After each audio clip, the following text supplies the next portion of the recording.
오늘 본문은 이제 어린 양이 지난주까지 6번째 인을 떼었고 이제 7번째 인을 떼기 전에 인터루드, 약간 막간의 시간을 갖는, 잠시 쉬어가는 본문입니다. 이 쉬어간다는 의미는 덜 중요한 본문이라는 뜻이 아닙니다. 계속적으로 이어지는 이 인을 뗄 때마다 나타난 하나님의 이 심판, 그것에 있는 아주 팽팽한 긴장감을 잠시 풀어주면서 찬란하게 빛나는 그 이야기의 끝 결말을 보게 함으로써 이 계속해서 믿음으로 나아갈 수 있는 힘과 용기를 심어주는 아주 중요한 그러한 휴식이다, 이렇게 생각하시면 됩니다.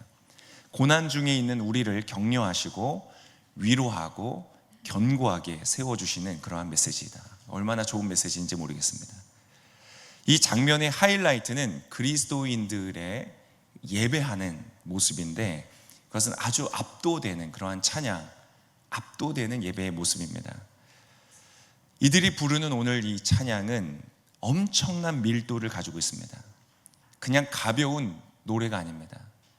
표현은 아주 심플해 보이지만 엄청난 밀도가 담겨져 있습니다. 그 밀도가 어디에서 혹시 나오는지 아세요? 그 사람들이 부르는 노래 목소리의 크기가 아닙니다. 그들이 고백하는 어떤 찬양의 내용이 아닙니다. 화려하고 미사여구가 들어있지 않은 아주 간단한 고백입니다. 그렇다면 이들의 이 찬양 고백의 밀도는 어디에서부터 나오는가? 그것은 바로 시간에서 나옵니다. 오래된 시간에서, 오랫동안 그들이 견뎌왔던 시간들, 눈물과 탄식과 모든 억울함과 안타까움을 인내로 버텨왔던 그 수많은 시간들이 그 찬양의 밀도를 더하고 있는 것입니다. 예를 들어서 우리 성경은 많은 기다림과 인내를 포함하고 있습니다. 요셉은 어린 나이에, 10대 나이에 팔려가서 약 20년간 노예 생활을 해야만 했습니다. 얼마나 울 일이 많았겠습니까? 얼마나 안타까운 일이 많았겠습니까? 그러나 그는 참고 견뎌야 했죠. 모세는 어떻습니까? 80년입니다. 하나님의 부르심을 따라 하나님의 일들이 이루어지기 시작한 것이 그가 80세부터였습니다. 그 전까지는 광야에서 그의 사랑했던 민족들로부터 배신을 당하고 버려진 것 같은 고난의 시간들을 보내었습니다. 제가 아주 좋아하는 시 중에 황동규 씨의 즐거운 편지라는 시가 있습니다.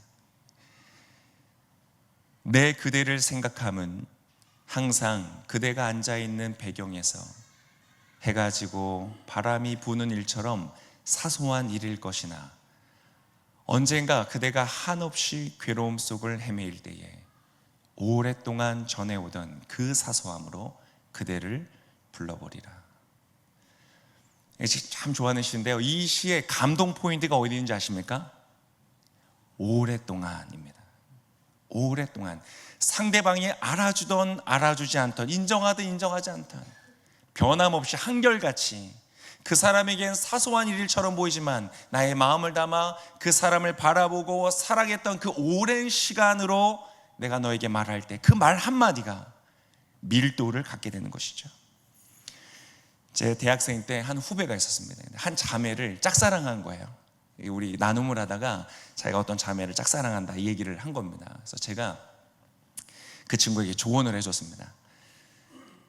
날마다 그 자매를 묵상했던 내용을 글로 써라. 연애해 보신 분 다 아시죠? 날마다 묵상하지 않습니까?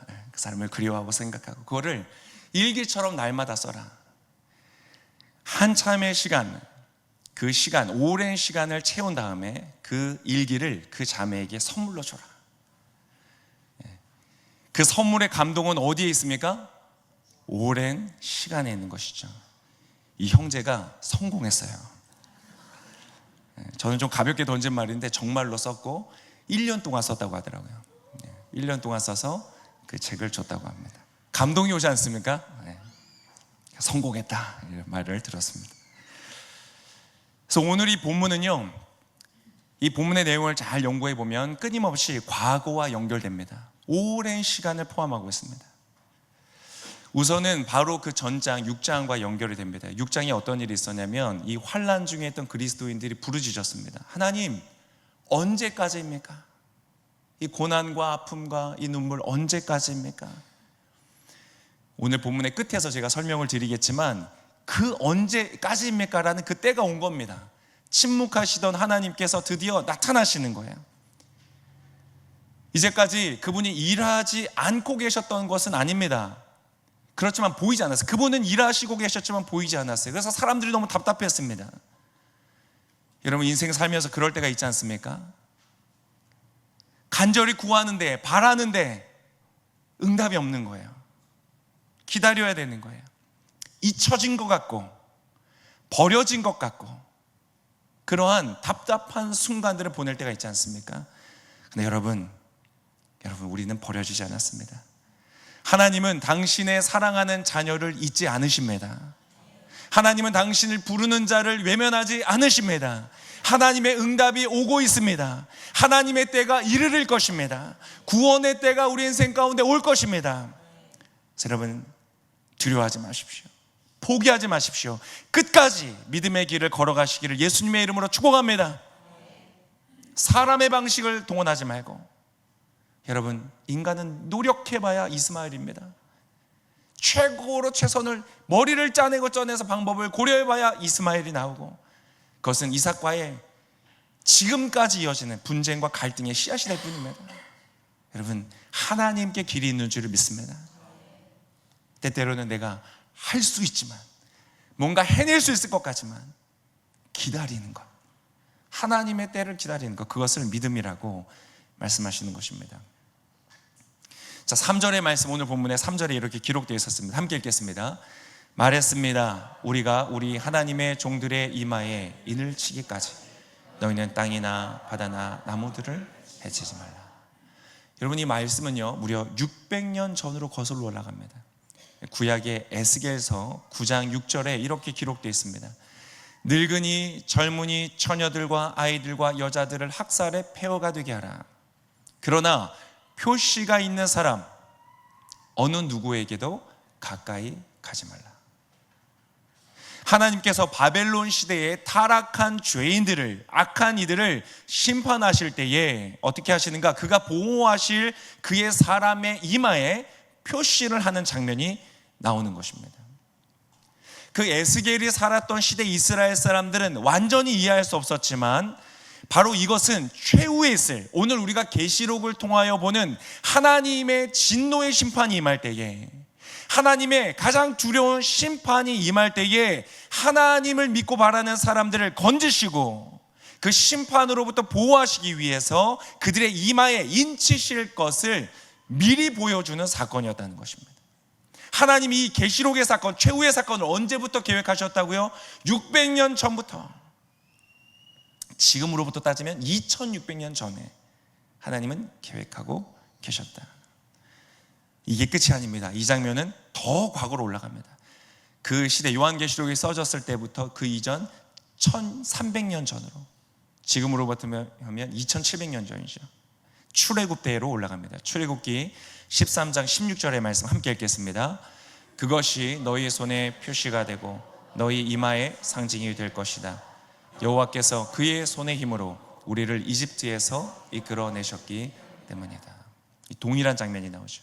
이 출애굽기 13장을 쭉 읽으면 6월절 사건을 이야기하고 있습니다.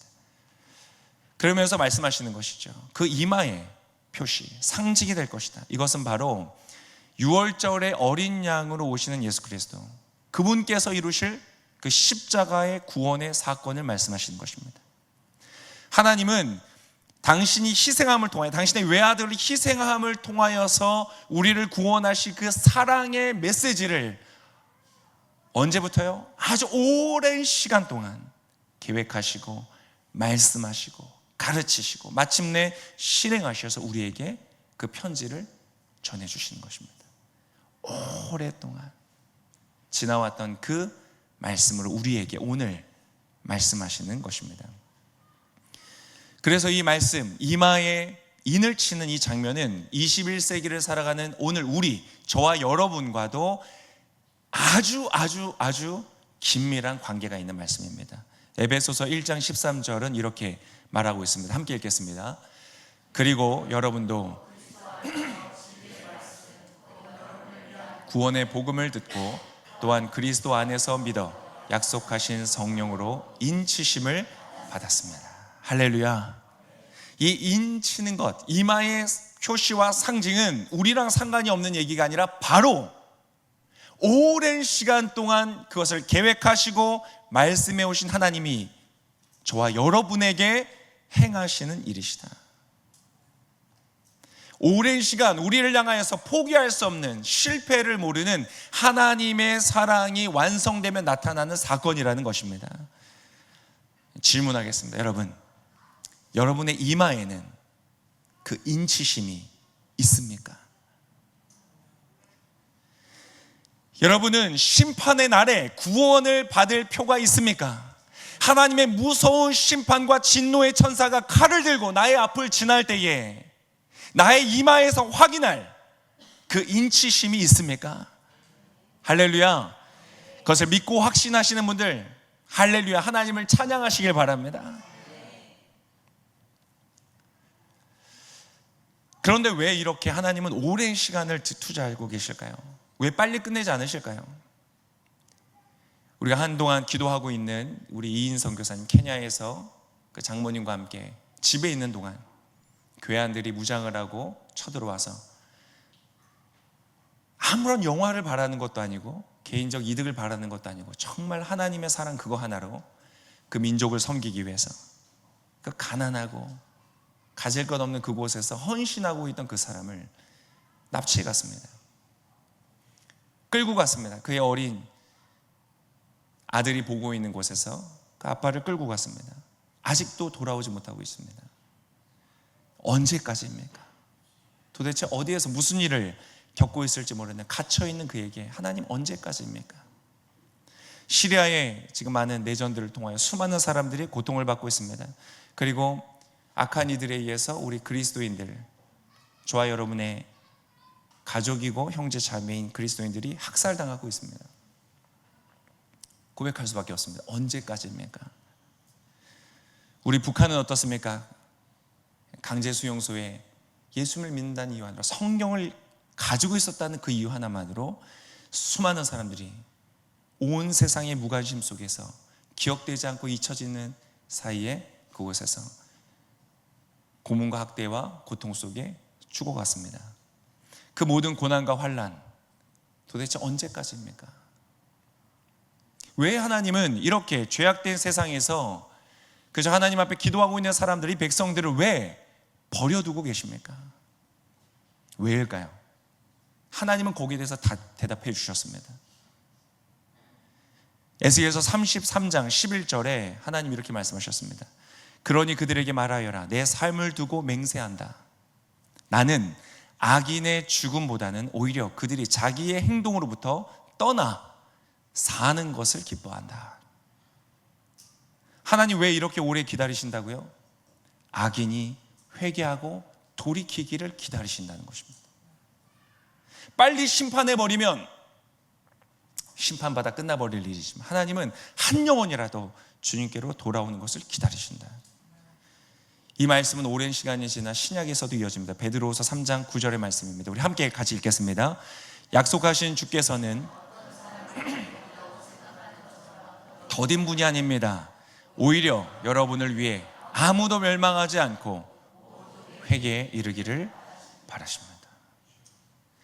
너무 놀랍게도 하나님은 죄인들을 심판하시기를 기뻐하지 않으시기에 그들이 돌아오기를 기다리고 계신다. 마치 자애로운 아버지가 돌아온 탕자를 기다리고 있는 것처럼, 오늘 돌아올까, 내일 돌아올까, 문 앞에 서서 맨발로 그의 아들을 기다리고 있는 것처럼 죄인들을 기다리고 계신다. 우리가 상상할 수 없는 일입니다. 하나님, 저 인간 그냥 죽여 없애버리시죠. 그냥 불을 떨어뜨려서 그냥 다 멸망시켜 버리시죠. 우리가 분노할 그 죄인들을 향하여 하나님은 지금도 인내로 기다리고 계신다. 혹시 아직 이마에 인침이 없는 분들이 이 자리에 계십니까? 확신이 없는 분들이 계십니까? 여러분, 하나님은 당신을 기다리고 계십니다. 돌아오십시오. 아직 기회가 있을 때, 오늘이라는 시간이 나에게 있을 때 주 앞에 돌아와 하나님의 구별된 인치심을 받게 되시기를 축복합니다. 이 외에도 오늘 본문에서 구약으로 이어지는 내용이 얼마나 많은지 모릅니다. 성막도 있고요, 여러 가지 내용이 있는데 시간이 없어서 다 다루지는 못하고 이 다음 부분으로 넘어가겠습니다. 많이 논란이 되기도 하고 관심이 되는 부분, 인침받은 사람의 숫자가 나타나죠. 우리 4절의 말씀입니다. 함께 읽겠습니다. 그리고 나는 자손의 모든 지파 가운데 인침을 받은 사람들이 14만 4천 명이었습니다. 14만 4천 명. 인침받은 사람들의 수가 생각보다 적죠. 그렇지만 이것은 실제의 수가 아닙니다. 모든 건강한 성경학자들이 다 동의하는 바인데 이것은 실제 숫자를 말하는 것이 아닙니다. 이 요한계시록은 상징으로 가득 차 있죠. 많은 상징으로. 예를 들면 인침도 진짜 어떤 인을 머리에 치는 그런 개념이 아닌 것이죠. 그래서 우리가 그 뒤에 나오는 것처럼 12지파가 각각 12,000명의 사람으로 구성되어 있습니다. 사실 이것은 그 시대에도 큰 의미가 없었습니다. 왜냐하면 요한계시록에 쓰여질 때만 해도 이 12지파라는 개념이 많이 흐려져서 누가 어디 지파인지 알기가 어려웠습니다. 그러나 여기서 말하는 것은 수학적으로 그 12지파라는 12, 그리고 12,000이라는 12의 숫자, 그리고 1000이라는 숫자가 각각 곱하여져서 나오는 숫자입니다. 12는 성경에서 말하는 완전수이죠. 12사도, 12는 12지파, 여러 가지 계속 12의 완전함을 의미했습니다. 1000이라는 것은 성경 곳곳에서 충만함, 충분함, 무한함을 상징하는 숫자입니다. 예를 들어서 신명기 1장 11절에 이렇게 되어 있습니다. 너희 조상들의 하나님 여호와께서 너희를 1000배나 늘려주시고, 여기서 1000배는 진짜 숫자 1000을 말하는 것이 아니죠. 충분하고 무한하게 넓혀주기를 원하신다, 이러한 고백입니다. 이러한 1000이라는 숫자가 반복해서 많이 나옵니다. 근데 이단 신천지는 이것을 실제 수로 해석하죠. 그래서 자신의 교리를 따르는 사람들의 수다, 나머지는 다 지옥 간다, 이렇게 말합니다. 계시록을 전혀 이해하지 못하고 있는 몰상식한 해석입니다. 베드로후서의 3장에서 말하는 것처럼 어리석은 이들이 억지로 성경의 계시를 풀다가 멸망에 이르는 그 모습인 것이죠. 결국 나중에 신천지의 신도수가 14만 4천을 넘어섰죠. 그러니까 그들의 교리를 급하게 수정해서 바꾸는 일을 또 했습니다. 참 그 죄를 어떻게 할지 모르겠습니다. 그들은 과연 그 죄를 어떻게 감당할 것인가. 마땅히 하나님과 예수님께 드려야 될 그 사랑과 경배, 그 생명을 납치했죠. 수많은 사람들의 그 영적 생명을 납치해서 멸망으로 유혹해서 이끌어가는 그들은 하나님의 두려운 심판을 어떻게 받을 것인가. 여러분, 그러한 거짓에 속지 않으시기를 축복합니다. 마지막이 될수록 그 많은 이단들이 일어날 것이라고 성경은 예언했습니다. 거짓된 가르침들에 속을 것이다. 여러분, 절대 속지 않으시길 바랍니다. 그래서 이 14만 4천은 완전수인 12, 충만함을 말하는 1000이 서로 어우러져서 만들어진 수이고요, 모든 구원받은 자를 의미하는 숫자입니다. 하나님께서 정하신 수이죠. 교회라는 것이 세워진 지 2000년이 지났습니다. 지금도 전 세계에 교회들이 있고 수많은 성도들이 있습니다. 근데 아마 지금 이 전 세계에 있는 교회나 성도들의 수보다 아마 이제는 천국에 올라간 교회와 성도들이 훨씬 더 많겠죠. 정말 셀 수 없이 많은 무리들이 하나님의 나라 가운데 있게 될 것입니다. 이 본문에서 이 14만 4천 말고 또 한 무리가 나타납니다. 이 9절의 말씀인데요, 9절 함께 같이 읽겠습니다.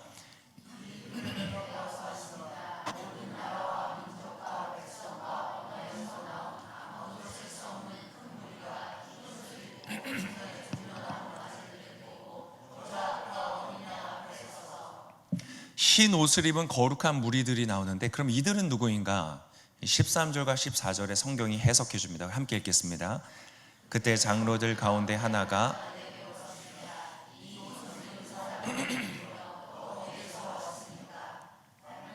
대답했습니다. 네, 주여.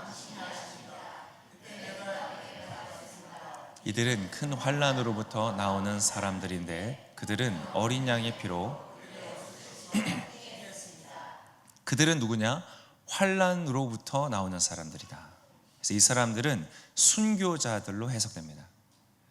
예수님을 사랑해서 진리를 믿기 때문에 타협할 수 없어 의에 줄이고 목마르며 예수를 위하여 핍박받은 사람들이다. 여러분, 바로 이 장면에서 두 가지의 오랜 시간이 맞닥뜨립니다. 우리가 이제 앞으로 보게 될 그 밀도 있는 찬양이 이루어지는 그 두 가지의 오랜 시간이 만납니다. 바로 죄인들이 돌아오기를 기다리시는 하나님의 시간과 그 하나님의 뜻이 이루어지기까지 그 고난에 동참하며 하나님의 뜻을 구하여 기다리는 그의 백성들의 시간이 만나는 것입니다. 서로를 오랫동안 기다렸기 때문에, 갈망했기 때문에 하나님도 그 성도들의 죽음을 귀히 여기신다고 말씀하셨습니다. 조금만 참아라, 인내해라, 내가 갈 것이다. 그렇게 서로를 그리워했던 오랜 시간이 만나고 있는 것입니다. 바로 여러분, 이 시간, 하나님의 백성들이 기다려왔던 이 시간이 바로 이 사람들을 하나님의 동역자로 만드는 것입니다. 하나님께서 그의 창조 세계를 사랑하시기 때문에 선택하신 그 십자가의 길, 구원의 길, 그 고난의 길에 하나님을 믿고 따르는 사람들이 동참하게 되는 것입니다. 베드로는 이것을 저주나 슬픔이라고 말하지 않습니다. 이것을 축복이라고 말합니다. 베드로전서 4장 13절에 이렇게 기록합니다. 함께 읽겠습니다. 오히려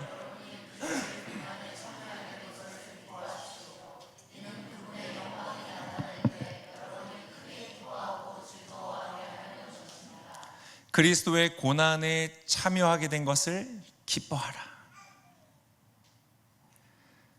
하나님은 자신의 고난에 함께 동참하는 그 사람들, 너의 십자가를 지고 나를 따르라, 그 말씀대로 십자가를 지고 예수 그리스도를 쫓는 그 고난과 인내의 시간을 지나오는 사람들을 기뻐하십니다.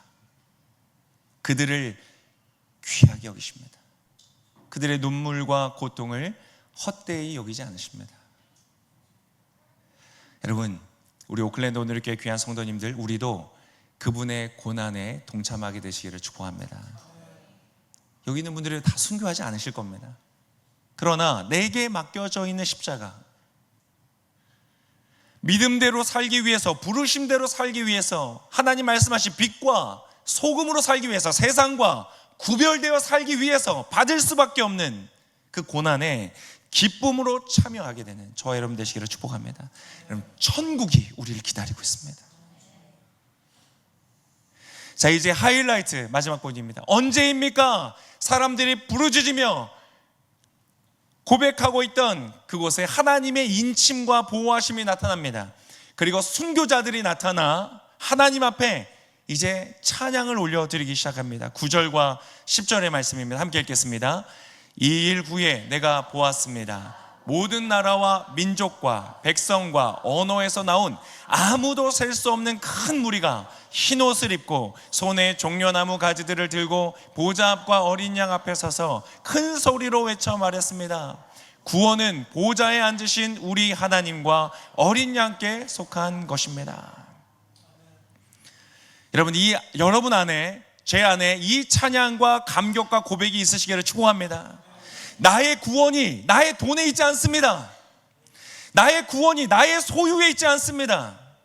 나의 구원이, 나의 인생이 나의 배우자나 나의 자녀들의 인정에 있지 않습니다. 다른 사람이 인정해야 내가 바르게 산 것 같고 성공한 삶을 산 것 같고 구원받은 삶이 되는 것이 아니라, 아무도 나를 인정해 주지 않는다고 할지라도 나의 구원은 나의 도덕성에 있지 않습니다. 때때로 우리는 그럴 때가 있습니다. 내가 이 정도 살았으니까, 그게 내가 사기를 친 것도 아니고 죄를 범하지 않았으니까 내가 이 정도의 도덕성으로 살았으면 하나님 앞에 설 수 있을 거라는 착각을 합니다. 근데 그렇지 않습니다. 우리의 도덕성에도 우리의 구원이 없습니다. 내가 아무리 의롭게 살았다고 할지라도 우리의 중심을 아시는 하나님은 우리 안에 있는 더러운 죄악들을 모두 다 아십니다. 내가 이룬 어떠한 성취도 나의 자랑이 될 수 없습니다. 내가 말하는 어떠한 의로움도 나의 구원이 될 수 있습니다. 오직 구원은 하나님과 어린 양께 있는 줄을 믿습니다. 나를 부인하고 오직 그분을 붙들고 찬양하고 감격하고 감사하고 오직 예수님만, 나는 없습니다. 내가 자랑할 것이 없습니다. 나는 구원을 위하여 내가 더한 것이 하나도 없습니다. 오직 예수님이 이루셨습니다. 죄 없으신 하나님께서, 하나님의 하나밖에 없는 그 아들께서 모든 하늘 영광을 버리시고 이 땅 가운데 인간이 되어 내려오셔서 구유에 나시고 가장 가난한 곳에서 몫으로 살아가시고 죄 없이 사시며 그 모든 유혹과 시험과 배신과 죄악들, 그 모든 것들을 다 감당하시고 온전한 모습으로, 겸손한 모습으로, 죄 없는 모습으로 당신을 찌르는 우리의 모든 죄에도 하나님, 저들을 용서하여 주십시오. 저들은 무슨 일을 하는지 알지 못합니다. 말씀하시며 다 이루었다. 하나님 맡기신 모든 사명 단 하나도, 구약에 예언되어 있는 그 예언 단 하나도 놓치지 않고 온전히 완전히 하나님의 뜻을 다 이루었다. 후회할 것도 없고 아쉬울 것도 없고 낭비된 것이 없는 그의 인생의 모든 것을 하나님의 뜻을 위하여 온전히 드려졌다. 그분만이 우리의 소망이 되시는 줄을 믿습니다. 그분 앞에 어떻게 감히 이렇게 죄가 많은, 이기적이고 교만하고 악하고 음란하고 타락하고 방탕한 내가 어떻게 그 앞에 조금이라도 자랑할 수가 있겠습니까? 여러분, 오직 구원은 우리 하나님과 어린 양께 있는 줄을 믿습니다. 이 짧은 고백, 이 한 문장, 이 안에 이 순교의 길을 걸었던 사람들, 그 사람들의 그 인내의 시간이 담고 있는 찬양의 밀도가 보이십니까? 하나님이 이 찬양을 어떻게 받지 않으실 수 있겠습니까? 얼마나 기쁨으로 하나님께서 받으시겠습니까? 왜요? 그들의 그 시간이 있기 때문에. 여러분, 여러분에게 고난과 환난과 아픔의 시간이 주어졌습니까? 우리 기쁨으로 감당하게 되시기를 축복합니다. 이왕 받을 거 하나님의 기쁨 되도록 감사함으로, 기쁨으로 씨름하며, 끊임없이 내 안에 있는 죄성은 이기적으로 내가 살기 위하여, 나의 욕구를 위하여, 나의 이름을 위하여, 나의 명예를 위하여 싸우고 싶어 하지만 그것을 십자가에 못 박고 나의 육신의 모든 정력은 못 박고 오직 하나님의 뜻만 이루어지도록 용서하고 사랑하라, 왼뺨을 때리면 오른뺨을 대라, 하나님의 말씀이 이루어지게 하여 우리 그 길을 걸어가는 것입니다. 하나님 그 예배를 받지 않으시겠습니까? 하나님 그 인생을 귀히 여기지 않으시겠습니까? 하나님 마지막 날에 모든 성도들, 하나님의 사람들, 백성들이 모였을 때 그러한 자들, 핍박과 환난의 십자가의 길을 걸었던 자들 하나님 모른 척 하시겠습니까? 아닙니다. 그 놀랍고 깊은 은혜를 더 깊이 알아가는 그 벅찬 감격의 찬양을 배워가는 저 여러분 되시기를 축복합니다. 이 순교자들의 고백에 하늘 모든 권속들이 이렇게 응답합니다. 11절과 12절의 말씀입니다. 함께 읽겠습니다. 그때 모든 천사들이 보좌와 장로들과 네 생물 주위에 둘러서 있다가 보좌 앞에 엎드려 얼굴을 땅에 대고 하나님께 경배하며 말했습니다. 아멘. 찬송과 영광과 지혜와 감사와 존귀와 능력과 힘이 우리 하나님께 영원토록 있기를 빕니다. 아멘. 아멘. 여러분, 누구를 보시면서 혹시 감동하십니까? 누구를 보시면서 감격하십니까? 대단한 성취를 이룬 어떤 CEO, 아주 인기를 많이 누리고 있는 연예인들, 그들을 보면서 여러분 감탄하시고 감동하십니까? 여러분, 정말 우리가 바라보며 감격하고 감탄하고 감동해야 될 분은 우리 하나님 한 분이신 줄을 믿습니다. 나를 위하여 오랜 기다림으로 구원과 사랑의 길을 여신 주님, 모든 조롱과 배신 속에서도 끝까지 포기하지 않으시며 구원을 이루신 어린 양, 그분이 저희 하나님이십니다. 그분이 바로 여러분의 하나님이십니다. 이인 선교사님의 하나님이십니다. 김이삭 이리부가 선교사님의 하나님이십니다. 북한 성도들의 하나님이십니다. 수많은 별같이 빛나는 하나님의 사람들, 믿음의 사람들의 하나님인 것입니다. 그분이 약속하시는 그 마지막 날, 그것을 바라보면서 오늘 이 말씀을 붙들고 믿음으로 걸어가는 저와 여러분 되시기를 예수님의 이름으로 축복합니다. 우리 마지막으로 이 찬양 한번 하겠습니다. 자, 나와주시고요. 마지막 날 모든 이 지금과 보호하심이 드러나고 하나님의 영광이 나타나고 하나님의 모든 슬픔과 아픔과 고난이 위로되는 그 순간에 성경의 묘사는 이렇게 되어 있습니다. 우리 15절에서 17절까지의 말씀을 읽겠습니다. 시작. 그래서 그들이 하나님의 보좌 앞에 있고 그분의 성전에서 밤낮으로 그분을 섬김으로 보좌에 앉으신 이가 그들 위에 거하실 것입니다. 그들이 다시는 굶거나 목마르지 않고 해나 그 어떤 열기도 그들을 해치지 못할 것입니다. 보좌 가운데 계신 어린 양이 그들의 목자가 돼 그들을 생명의 샘물로 인도하시고 하나님께서 그들의 눈에서 모든 눈물을 닦아주실 것입니다. 하나님이 오셔서 그들의 눈물을 닦아주십니다. 오랫동안 기다렸던 그 아름다운 축복, 축제, 사랑의 연합을 누리게 될 줄을 믿습니다.